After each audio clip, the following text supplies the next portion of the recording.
Hello guys, कैसे हो आप लोग। देखो, हम लोगों ने जो पिछली क्लास थी उस पिछली क्लास में सेल ऑर्गन के जो टॉपिक ले रहे थे उस सेल ऑर्गन में हम लोगों ने गोल्जी बॉडी जो था और लाइसोसोम था उसके बारे में बात कर ली थी। आज बात करते हैं हम लोग माइक्रो बॉडीज के बारे में, यानी सूक्ष्म काय के बारे में। तो चलिए स्टार्ट करते हैं सूक्ष्म काय या माइक्रो बॉडीज। सूक्ष्म काय या इंग्लिश में बोलते हैं माइक्रो बॉडीज। अब सूक्ष्म काय या माइक्रो बॉडीज की बात करें तो एक छोटी गोल संरचनाएं होती हैं जिनकी अगर व्यास की बात करें तो 0.3 से 1.5 म्यू एम इनका व्यास होता है और तीन प्रकार के संरचनाओं के रूप में पाई जाती है। पहली प्रकार है परऑक्सीसोम। देखो, परऑक्सीसोम की अगर बात करते हैं तो परऑक्सीसोम की जो खोज थी वो करी थी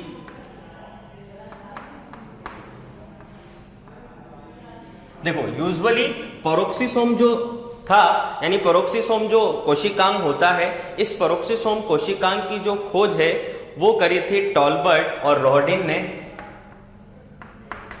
टॉलबर्ट व रोहडिन ने। उसके बाद परऑक्सीसोम जो होता है ये पेरोक्साइड जो होता है यानी H2O2 के उपापचय से संबंधित होता है, पेरोक्साइड के उपापचय संबंधित होता है।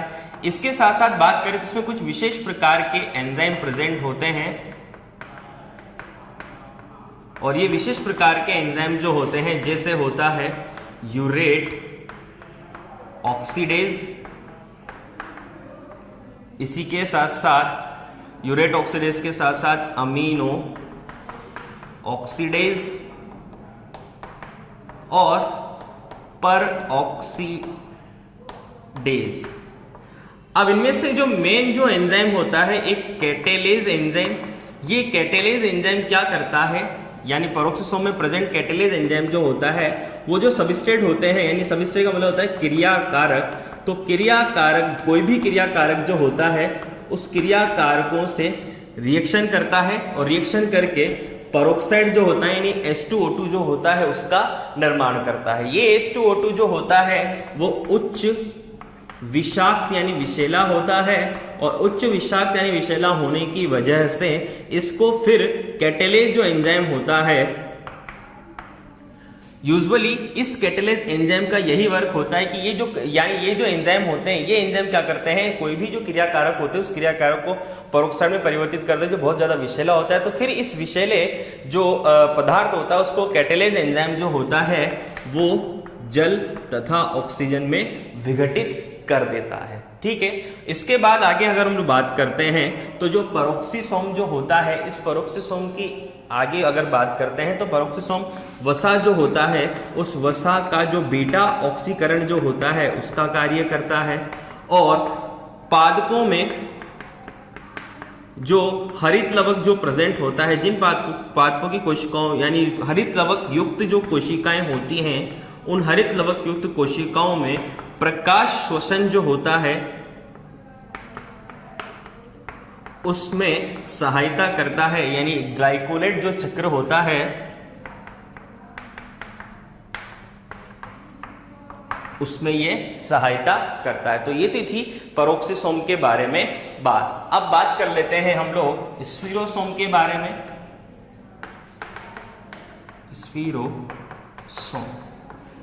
स्फीरोसोम की बात करते हैं, स्फीरोसोम की जो खोज थी वो करी थी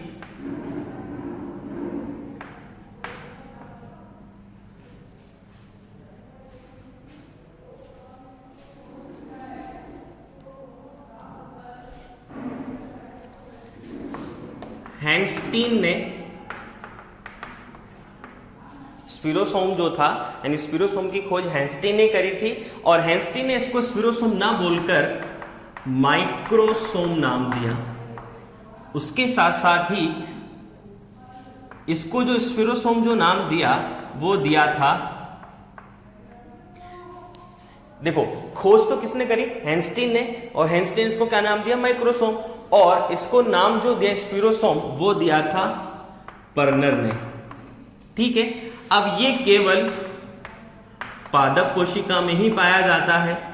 ठीक है, और ये जो होता है ये वसा का संग्रहण व संश्लेषण करता है, और उसके साथ साथ इसका एक वर्ग और होता है क्यूटीन और सुबेरिन जो होता है इसका संश्लेषण। तो क्यूटीन व सुबेरिन जो होता है उसका ये संश्लेषण करता है। इसके बाद तीसरा आता है हमारे पास ग्लाइऑक्सीसोम।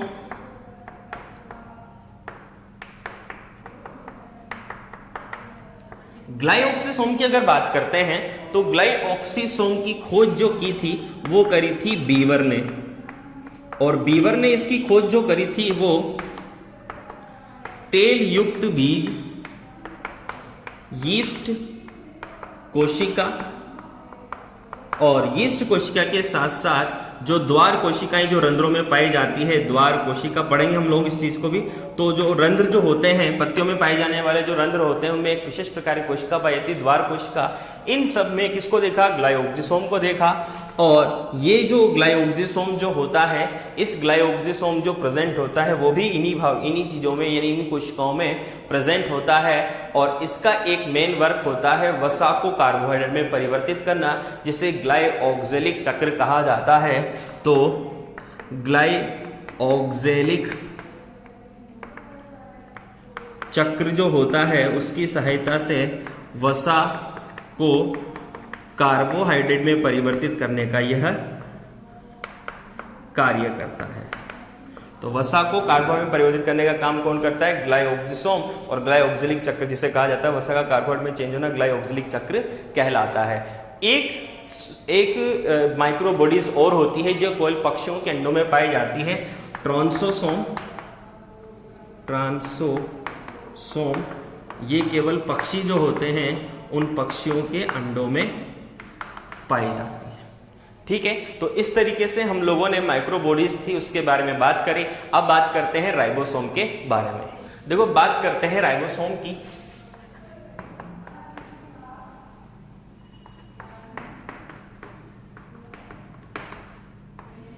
राइबोसोम की बात करें तो राइबोसोम की जो खोज थी वो सबसे पहले पैलेड ने करी।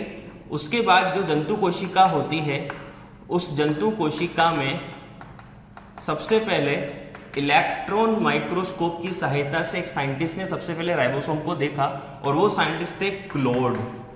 उसके बाद पादप कोशिका जो थी उस पादप कोशिका में सबसे पहले इस राइबोसोम को देखा रॉबिन्सन व ब्राउन। देखो, ये झिल्ली रहित कोशिकांग होता है, और झिल्ली रहित कोशिकांग के साथ साथ ये कोशिका में सबसे छोटा, और सबसे छोटा होने के साथ साथ सबसे अधिक संख्या में पाया जाने वाला कोशिकांग होता है। आगे हम लोग अगर बात करें, इसे प्रोटीन फैक्ट्री या प्रोटीन का कारखाना भी कहते हैं, और इसके साथ साथ इसे कोशिकांग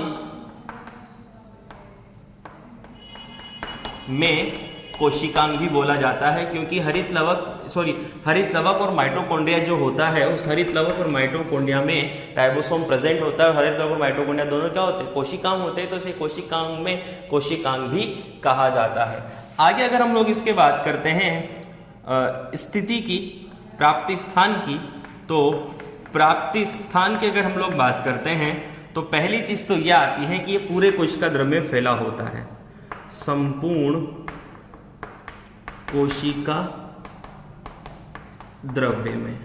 अगर प्रोकैरियोटिक कोशिका की बात करते हैं तो प्रोकैरियोटिक कोशिका में जो ईआर होती है वो नहीं पाई जाती। ईआर नहीं पाए जाने के कारण ये प्रोकैरियोटिक कोशिका के कोशिका द्रव्य में ही फैला होता है, ईआर से जुड़ा नहीं होता। जबकि यूकैरियोटिक जो होती है, उस यूकैरियोटिक कोशिका जो होती है उसमें ये ईआर जो होती है उससे भी जुड़ा होता है, और ईआर से जुड़े होने के साथ साथ ये जो केंद्रक झिल्ली जो होती है उस केंद्रक झिल्ली से भी जुड़ा होता है, साथ ही कोशिका द्रव्य में भी फैला होता है। आगे बात करते हैं संख्या की। तो संख्या तो आप लोगों को पता है, जो प्रोटीन संश्लेषण करने वाली जो कोशिकाएं होती हैं उनमें ये सबसे ज्यादा पाया जाता है, और उसके साथ साथ संख्या के बाद अगर इसकी संरचना के बारे में बात करते हैं तो संरचना में बात करें तो ये दो उप इकाइयों से मिलकर बना होता है। एक तो होती है छोटी उप इकाई और एक होती है बड़ी उप इकाई। छोटी उप इकाई जो होती है वो गुंबदाकार होती है, छोटी उप इकाई जो होती है ये तो होती है अंडाकार और बड़ी उप इकाई जो होती है ये होती है गुंबदाकार। दोनों आपस में मैग्नीशियम +2 आयन द्वारा राइबोफ्लोरीन नामक एक पदार्थ होता है उससे जुड़ी होती है। तो राइबोफ्लोरीन नामक पदार्थ जो होता है और उसके साथ साथ मैग्नीशियम +2 आयन जो होते हैं ये दोनों ही इन छोटी उप इकाई और बड़ी उप इकाई को जोड़ने का कार्य करते हैं। अगर डायग्राम से देखते हैं तो ये छोटी उप इकाई और ये बड़ी उप इकाई होती है। जो बड़ी उप इकाई जो होती है ये छोटी उप इकाई, ये बड़ी उप इकाई, छोटी और ये बड़ी उप इकाई।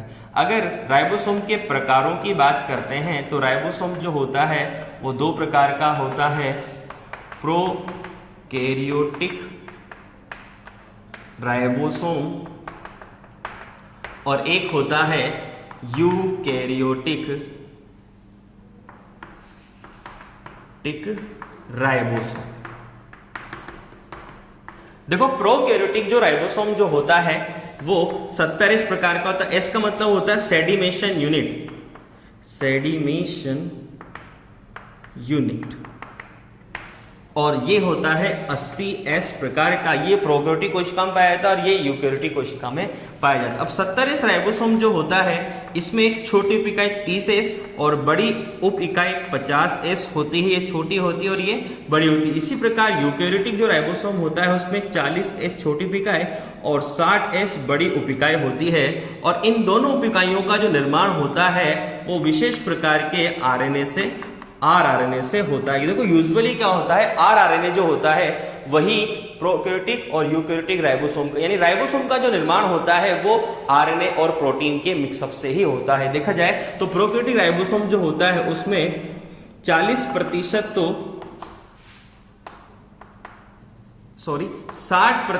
तो RNA और 40% प्रोटीन होती है और इसमें 40% RNA और 60% प्रोटीन होती है।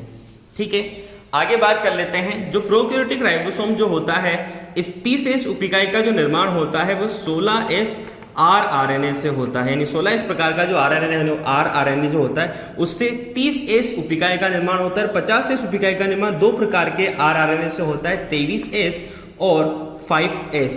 तो ये दोनों प्रकार के rRNA से 50S उप इकाई का निर्माण होता है। इसी प्रकार 80S राइबोसोम जो होता है उसमें 40S उप इकाई का निर्माण 18S rRNA से और 60S उप इकाई का निर्माण 25S और 5S rRNA से होता है। तो इस प्रकार से प्रोकैरियोटिक और यूकैरियोटिक राइबोसोम जो होते हैं उनके बारे में हम लोगों ने बात करी। अब अगर इसके कार्यों की बात करते हैं तो कार्यों में वही राइबोसोम को प्रोटीन फैक्ट्री कहा जाता है। तो राइबोसोम जो होता है उसका मेन कार्य जो होता है वो प्रोटीन के संश्लेषण का होता है। दूसरी बात, एक चीज और ध्यान रख लें कि राइबोसोम के अगर उद्भव की बात करते हैं तो राइबोसोम का जो उद्भव जो होता है वो केंद्रिका से होता है, यानी राइबोसोम का जो उद्भव जो होता है वो केंद्रिका से होता है, यानी केंद्रिका से ही इसका निर्माण होता है। और ये जो केंद्रिका जो होती है इस केंद्रिका को इसलिए राइबोसोम फैक्ट्री कहते हैं। तो राइबोसोम फैक्ट्री क्या होती है, केंद्रिका होती है। तो आज के लिए हम लोगों ने आज की बात करी राइबोसोम और माइक्रोबॉडीज के बारे में। तो आज के लिए बस इतना ही, कल मिलते हैं नई क्लास के साथ, नई टॉपिक के साथ। Thank you.